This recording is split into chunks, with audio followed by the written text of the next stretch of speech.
안녕하세요, 공국장입니다. 오늘은 2022년 다단계 업계의 주요 뉴스를 되짚어 보겠습니다. 오늘도 시각전문 최민호 기자 그리고 한국마케팅신문의 새로운 에이스 두영진 기자 나오셨습니다. 안녕하세요.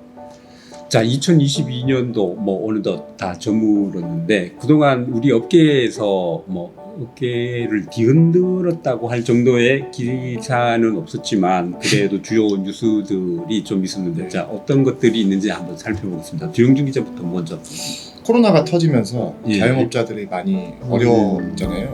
방역 수칙도 그렇고 폐업을 좀 많이 하셨더라고요. 2020년도에 이제 자영업자 수가 7만 5천 명이 줄었는데 이게 자영업자 수가 7만 5천 명이 줄었다는 거는 사실 더 줄었다는 거거든요. 이제 창업하시는 분들도 있으니까. 그렇죠.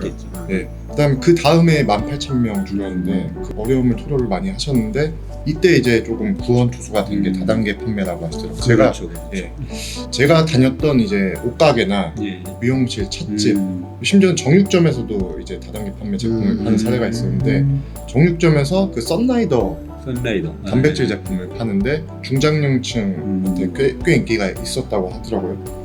그리고 이제 코로나 때 가장 이제 어려워하셨던 게 이제 애들이 학교를 안 가잖아요. 그렇지. 그러면 이제 식대가 엄청 많이 늘어난다고 맞아요. 하더라고요. 그렇지. 그것 때문에 다단계 판매 결심하시는 분들도 여러 있었다고 제가 쌍둥이가 초등학교를 다니는데 그때 애들이 안 가니까 정말 쌀 떨어지는 속도가 무서울 정도였어요. 그럼 최민호 기자는 어떤 걸로?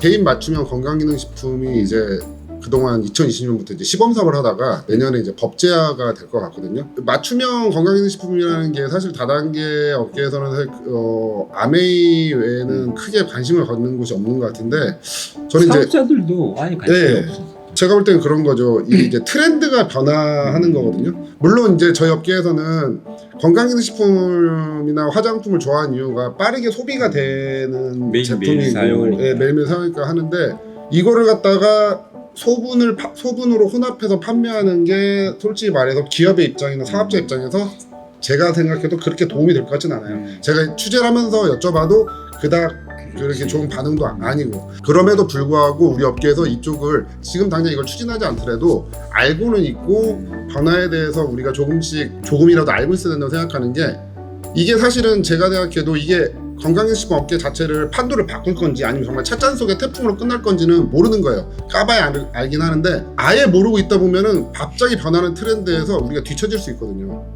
제가 그 다음으로 꼽은 뉴스가 V글로벌 대표 사업자가 무기징역을 구형받은 뉴스인데 양모 씨죠. 양모 씨가 4월에 구형을 받았는데 지금 12월이 넘었거든요. 예? 이제 1심 선고가 내일 열려요. 오늘 기준으로 그러니까 12월 20일 아직 2심 선고 전이거든요. 공판이 20번 정도 했거든요. 왜 그렇게 결론이 이게 검찰이 무기징역 구형한 건 상당히 이례적이거든요. 좀 무리한 기소, 무리한 구형이라는 얘기도 있어요. 일단 법조계의 시각은 이렇게까지 높은 형량은 나을 것 같지 않다.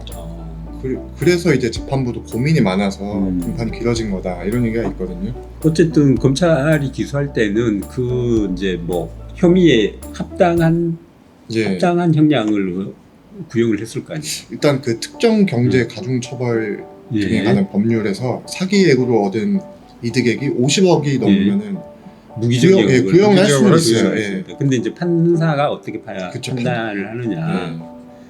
제가 생각했을 때도 그렇게 높은 형량은 나올 것 같지 않습니다. 자, 그럼 대표이사는 지금 1심 선고 끝났죠? 1심에서 22년, 2심에서 25년으로 늘었거든요. 형량이. 그러면 무기징역까지는 아니더라도 꽤 나올 수 있겠네요. 제가 봤을 때 2심 판결이 그냥 확정될 것 같습니다. 대법원 판결 기다리고 있는데 징역 25년으로 끝날 것 같아요. 자, 그럼 12월 22일에 이제 선고가 되면 어쨌든 업계에 시사하는 바는 좀 클 것 같아요. 그 다음에 최 기자는 또 다른 저는 이제 어쨌든 이제 햄프시드 오일이 CBD 오일로 둔갑한 이유라는 기사를 제가 썼었는데 저희 업계에서도 지금 보면은 대만 화장품 그다음에 햄프시드 오일을 가지고 CBD 오일이라고 해서 광고를 많이 하고 다니거든요. 근데 제가 이제 이 기사를 처음에 쓰려고 했던 이유는 뭐냐면 단순히 이제 CBD 오일만 노린 게 아니라 이제 업계 이제 대표님들이나 관계자를 만나면은 제일 답답해하시는 부분이 있어요. 뭐냐면 바로 외국에 가서 이 좋은 아이템인데 뭐 건강기능식품이나 뭐 아니면 그냥 건강식품 뭐 이런 거 근데 이거를 국내에 들고 싶은데 잘 안 되는 거예요. 왜? 우리나라 식약처가 너무 좀 법이 다 전 세계적으로 타이트하거든요. 그럼 장점은 당연히 이제 타이트한 만큼 안 좋은 제품들을 걸러내는 효과는 있겠죠. 사실 CBD 오일 같은 경우에도 뭐잘 아시다시피 이제 칸나웨이라는 회사가 저희 업계 쪽 회사인데 미국 회사가 지금 성장 속도가 엄청나거든요. 정말 가파를 정도인데 거기 제품 직구했다가 가서 검찰 가서 조사받는데 그러니까 CBD 오일이라는 게 사실 보면은 이미 해외에서는 의약품, 건강기능식품, 화장품으로 많이 그 활용이 되고 있는데 우리나라에서는 이게 그러니까 소위 말해서 향정신성 의약품, 그러니까 마약류 관리법에 묶여가지고 1도 들어올 수가 없는 거예요. 물론 작년인가 재작년인가 이제 이 뇌 쪽에 뇌병변 쪽으로 해서 2 의약품을 허가를 해줬는데 굉장히 타이트한 거죠. 아니 지금 보니까 이제 국내 업체 중에 대마 화장품인데 자기들만 CBD 그걸 허가를 받아서 한다는 업체도 있어요. 말도 안 되는 겁니다. 그러니까 제가 그리고 확실히 말씀드리는 게 햄프시드 들어간 화장품, 햄프시드 들어간 그 햄프시드 오일 사실은 뭐 참기름 식용유하고 올리브오일하고 크게 차이 없어요. 그 CBD라는 거는 기본적으로 이 대마의 꽃에서 얻을 수 있는 성분인데 이 사람들은 지금 다 그냥 뿌리에서 얻은 성분으로 추출을 하고 있는 거고 우리나라에서는 특히나 이 그 씨앗을 짜는 이 기름 자체가 통관 기능이 1kg당 20ml 미만이어야 되거든요. 이 함유가.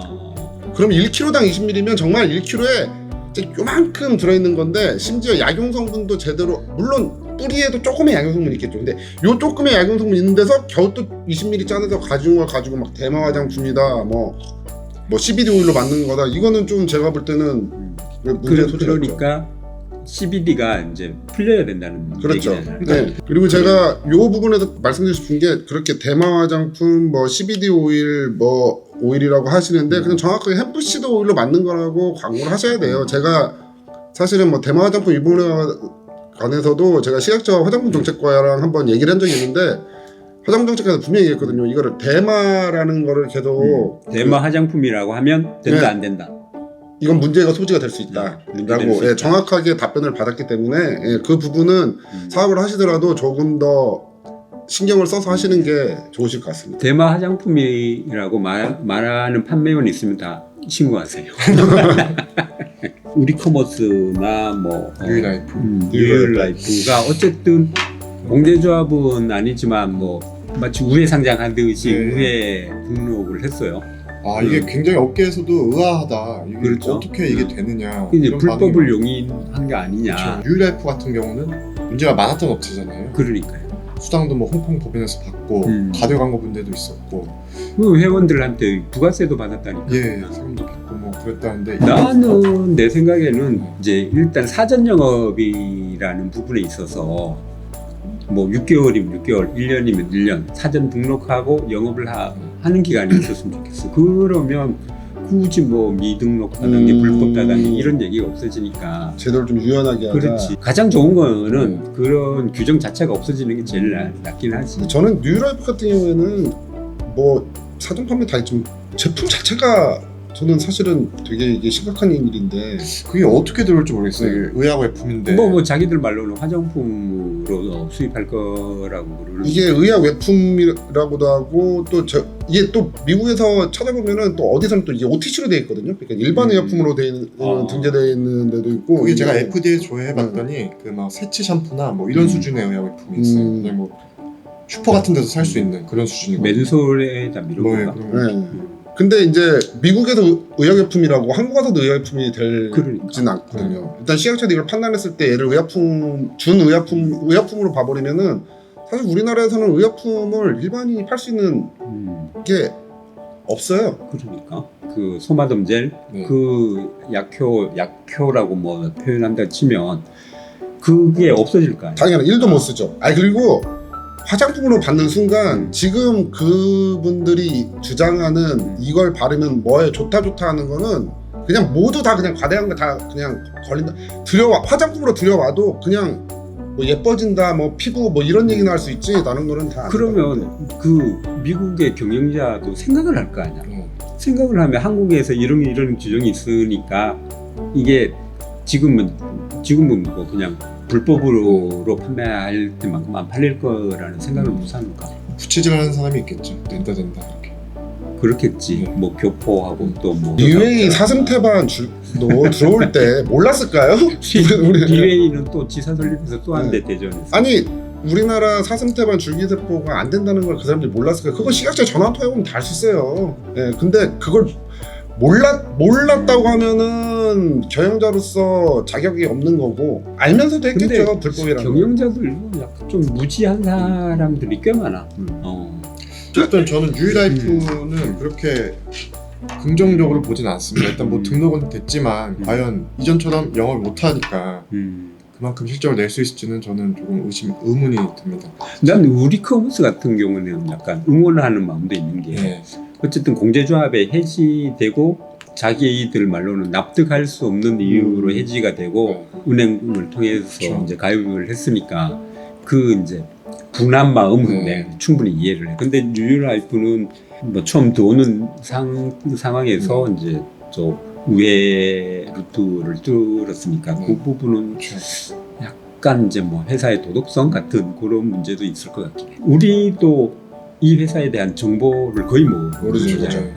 그래서 이제 어떻게 보면 소비자 피해가 발생할 여지가 있음에도 불구하고 그냥 넘어가게 되는 그 뭐 공제조합 가입업체 같은 경우는 시정 요구나 뭐 이런 거에서 시정할 수 있는 기회를 갖지만 은행을 통해서 이제 이 등록을 하게 되면 그런 과정이 생략되니까 좀 위험하지 않나 하는 생각이 있고 또 그 업체도 은행은 또 공제조합은 다단계 판매를 위해서만 이제 그 후원 방법도 있긴 하지만 다단계 판매를 위해서 설립된 단체지만 은행 같은 경우에는 뭐 다단계 업체 한두 개는 너무 미미하니까 언제 뭐 그 계약이 해지될지도 몰라서 그런 걸 좀 보완하는 뭔가 이제 업계 움직임이 있어야 될 것 같아요. 조합이 유연해지든지 아니면 은행 자체를 뭐 어떻게 좀 다단계 판매를 아울러서 받을 수 있는 그런 게 필요할 것 같고, 자 오늘은 2022년 다단계 판매 업계의 주요 뉴스를 우리 두영진 기자, 최민호 기자 모시고 들어봤습니다. 이것으로 마치겠습니다. 감사합니다. 감사합니다. 새해 복 많이 받으세요. 새해 복 많이 받으세요. 새해 복 많이 받으세요.